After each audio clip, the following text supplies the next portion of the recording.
Oh man, it comes into focus. Look at that. You can't see a quarter mile out here. There's a lake down there. There's some runners coming up.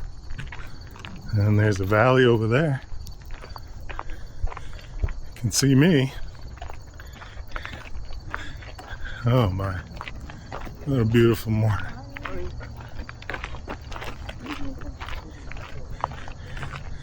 Things will come out of nowhere this morning.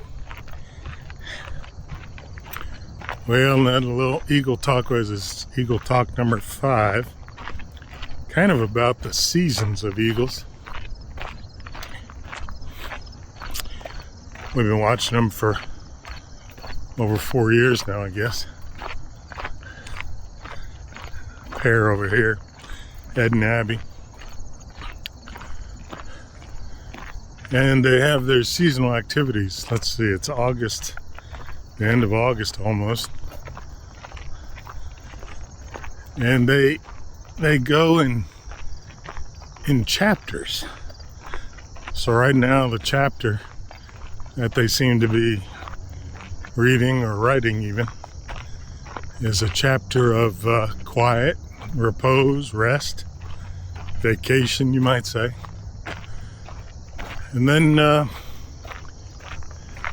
goes on through August, September. And I don't know if they get any kind of mating instincts when they've been together for years. Some say they do. They do those aerial, acrobatic, upside down flights with each other and almost come crashing down to the ground. And that probably would take place in the fall. There's a great blue heron we hear. Sure can't see him. And that take place in the fall, and then they would start the Nestorian period, let's call it, where they'd start thinking about the nest. And these nests can get huge, so they usually hang on to the same nest from year to year. They're known to change on occasion, go to another nest. But their nests are almost always built close to water, so they're not going to go very far away from the lake here, Holmes Lake. They're going to stay pretty close, and their nest is maybe, 2 or 3 seconds or less from the water as the eagle flies.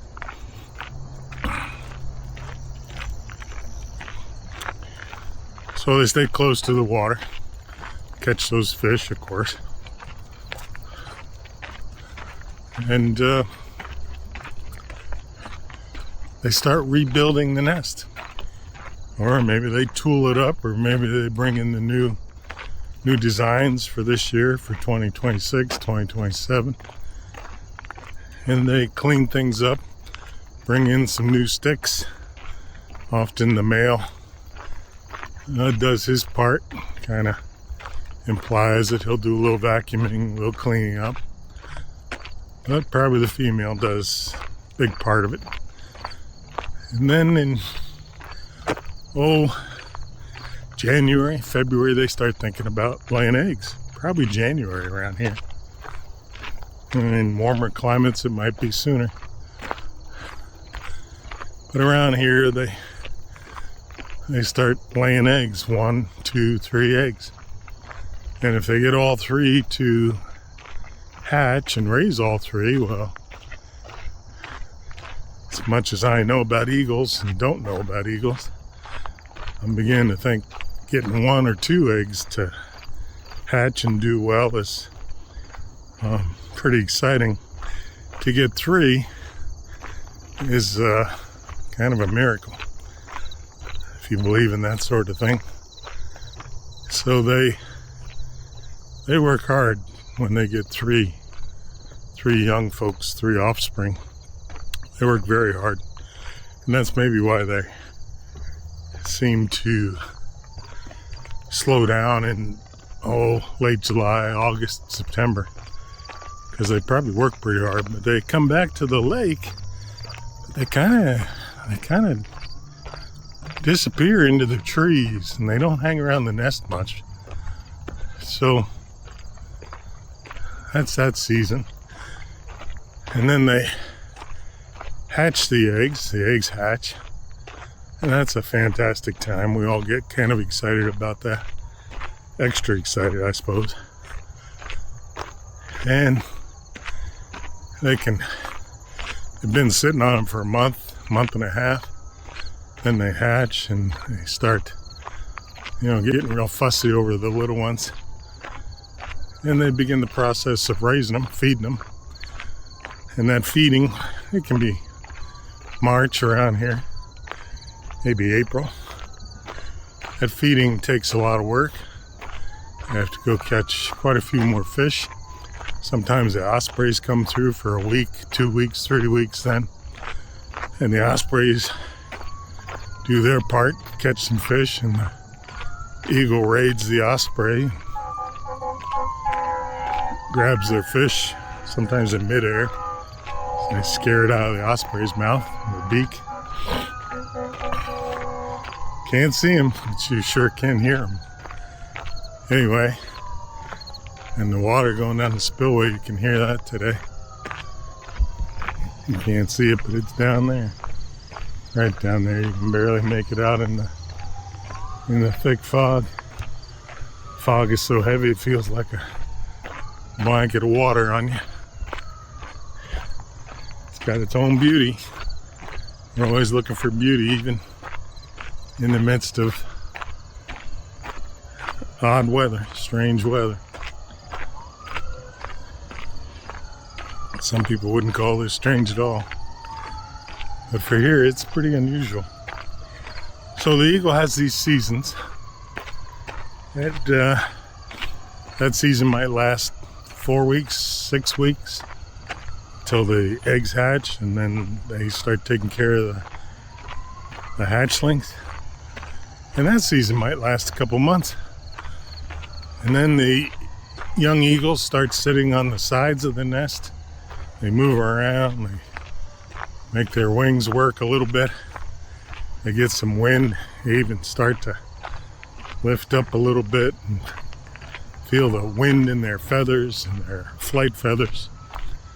And then, of course, one day they get a little high and they drift a little. They move off the nest. They end up down on the golf course. They're sitting down there going, "How'd I get down here?" And the parents get a little worried and watch over them. And then flight school begins in earnest, really. And they start flying around the lake. Usually they stay fairly close to the nest for a while. They'll come over to the dam, which is 1,500 feet away from their nest. 5 football fields, I guess.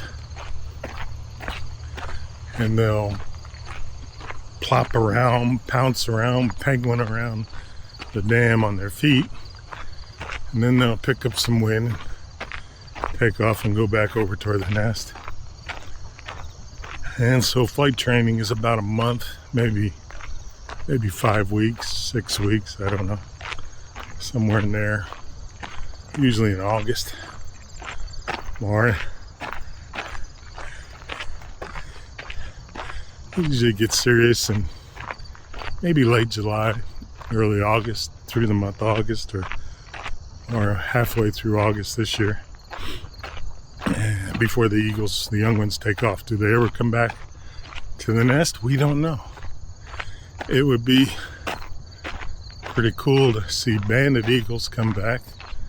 I don't know anybody that does banding around here. I'm sure the state has on occasion, and maybe some other wildlife researchers, but we don't hear much about eagles that have been banded so they can be tracked. There's a few eagles that get collars. Nowhere around here. It'd be too expensive, but you can track them in flight. Of course, the big animals, grizzlies and wolves, sometimes they'll get collared and you can track them. But where they go, where the young ones go, we don't know, but that's a season. of the life of the bald eagle in Holmes Lake. That's one of the seasons. I'd say let's review a little bit. Let's start with January, the beginning of the year. Kind of a early nesting season, nest repair, and they can get huge. They can weigh tons. So they've got work they do there. They may stay with it for 10, 12, 15 years, maybe more. But early nesting season. And then lay the eggs. Could be January, February, March. I don't know. January, February probably. And they go through the winter, of course.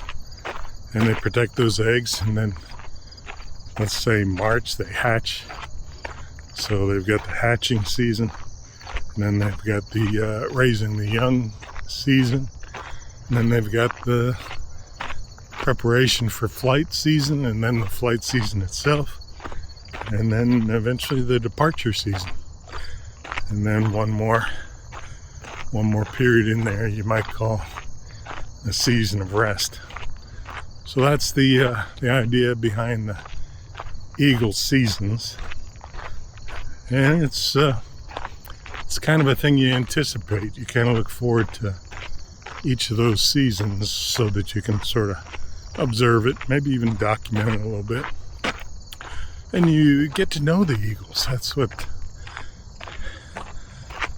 I like most about it. Or you get to know the birds as individuals, personal. You start worrying about them. You give them more human characteristics, which some people say that's bad. Other people say that's natural.